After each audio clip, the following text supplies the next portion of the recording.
뉴스입니다.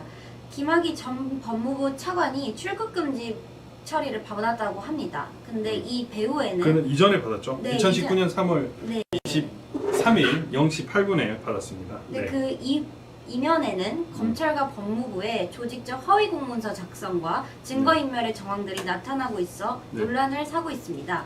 네, 이게 참 보면 상당히 문제가 되는데 이 건도 되게 재밌어요. 네.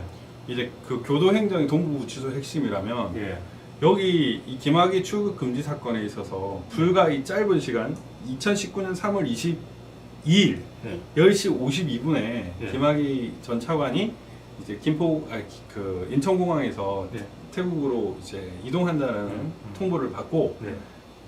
이제 엉터리 네. 출국 금지 요청서, 긴급 출국 금지 요청서를 기재를 해서 보내고 출국 금지를 막고 또 승인 요청서를 엉터리로 넣은 겁니다. 네. 원래 이제 출국 금지를 하기 위해서는 그 사유가 분명해야 되잖아요. 네. 그런데 이제 여기서는 중앙지법에 있는 과거에 무혐의 난 사건을 붙여버린 거예요. 네. 처음에 요청서는. 네. 그런데 이제 그게 문제가 되니까 나중에는 동부시검 내사 1호 사건으로 해가지고 2019년 내사 1호 사건으로 해가지고 부처가 출국 금지를 시킨 겁니다.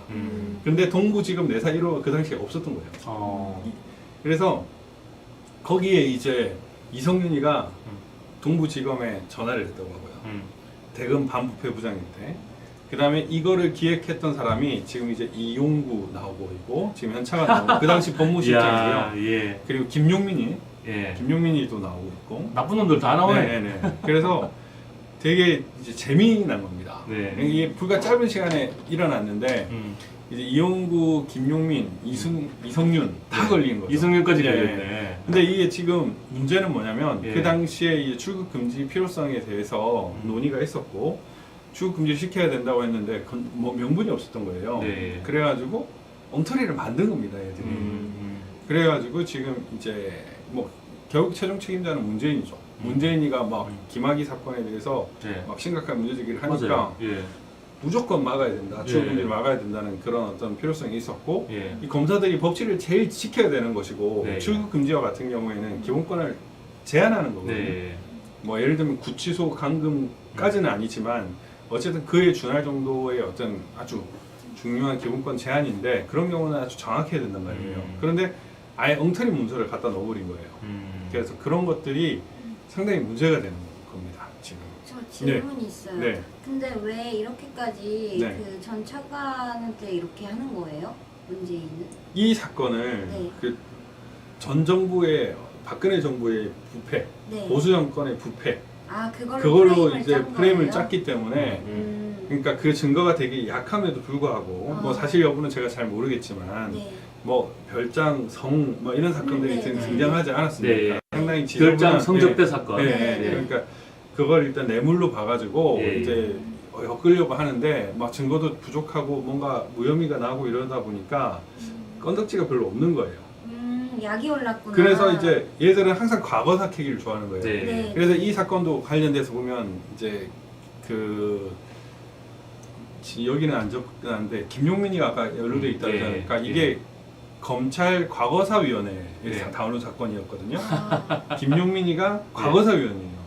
과거사. 네. 그런데 되게 웃긴 게 뭐냐면 문재인 정권은 과거사 할 필요도 없어요. 네. 네, 그냥 현재 있는 거 아무거나 꺼집어내도 네. 그냥 저기 중앙지검에 있는 검사들 한두 명만 잡아가지고 넣어버려도 네. 이거는 될 수 있습니다. 그런데 얘들은 일단 끄집어냈는데 그것도 엉터리로 꺼집어낸 거죠. 문건을 조작을 해서 뭐 지금 김학의 차관이 지금 2심에서는 유죄 나고 1심 무죄가 나왔잖아요. 네. 뭐 어쨌든 이 절차나 적법 절차를 어긴 것이기 때문에 이런 것도 이제 나중에 어떤 결정이 될지는 찾아봐야 되겠지만 이런 부분을 보면은 이 정권의 부패 상을 너무나 잘 알 수 있습니다. 저도 지금 보면 중앙지검에 수사를 맡긴 사건들은 개판이에요.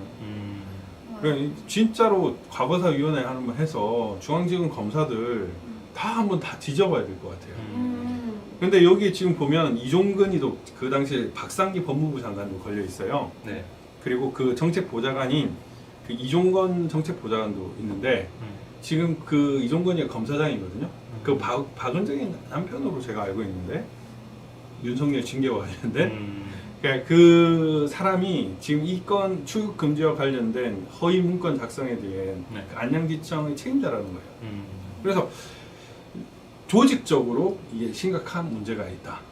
예, 그렇게 지금 보입니다. 그 이성윤 같은 경우에는 이 가짜 공문 조작에 있어서 동부지검이 전화를 해가지고 그 내사 1호 문건을 만들어 달라 이렇게 얘기를 한 거예요. 근데 내사 1호 문건은 따로 있고 네. 예, 그런 식으로 돼버려가지고 얘들도 지금 상당히 곤란한 지금이죠. 사실은 이제 이건 수사되면은 지금 다 날라가고 직위 해제되고 구속돼야 될 사안입니다. 이게 이영렬 옛날 중앙지검장이 문재인이가 김영란법 법무부와 중앙지검장이 이렇게 봉투 교차 교환으로 직위 해제가 되지 않았습니까? 그래가지고 이제 최종적으로 검찰 그 파면돼서 파면이게 해임 처분받고 이제 행정소송에서는 이겼는데 지금 이 건을 보면 그 건하고 비교가 안 될 만큼 엄청난 중차대한 사건이죠.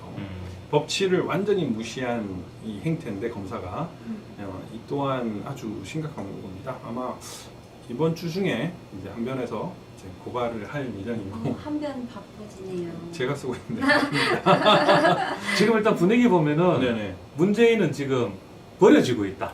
네 이런 사건들도 지금 튀어나오는 거 보면은 네네 하여튼 뭔가 또 이 문재인을 무너뜨리고 네. 다음 또 이게 옹이하려고 하는 세력 네. 뭐 그런 것들이 지금 움직임이 시작되고 있다 이렇게 저는 또 예상이 됩니다. 네. 네. 그러니까 좀 뭐 슬픈 건 좋은 건지는 모르겠지만 예.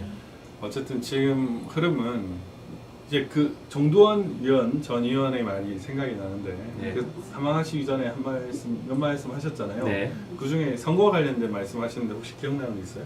선거와 관련. 네. 말씀하십시오. 예. 네, 우리나라 국회의원은 예. 투표한 사람이 뽑는 게 아닙니다. 예. 이런 것처럼 그러니까 뭔가 이 또 거대한 기획이 지금 윤석열을 계속 대권으로 만드는 그림을 그리고 있다라는 생각은 들죠. 그들의 머릿속에는 문재인이냐 아니냐 중요한 건 아닌 것 같습니다. 네. 네. 그래서 한번 잘 봐야 될 것 같아요. 일단 문재인은 레임덕이에요. 레임덕이고 문재인은 버려지고 있다. 이렇게 네. 보시면 될 것 같습니다, 여러분들. 국민이 버려야 되는데 그죠? 네. 국민도 버렸지 않나요? 이미 버렸죠. 예, 더 국민은 처참하게 버려야 예, 돼요. 맞아요. 네. 네.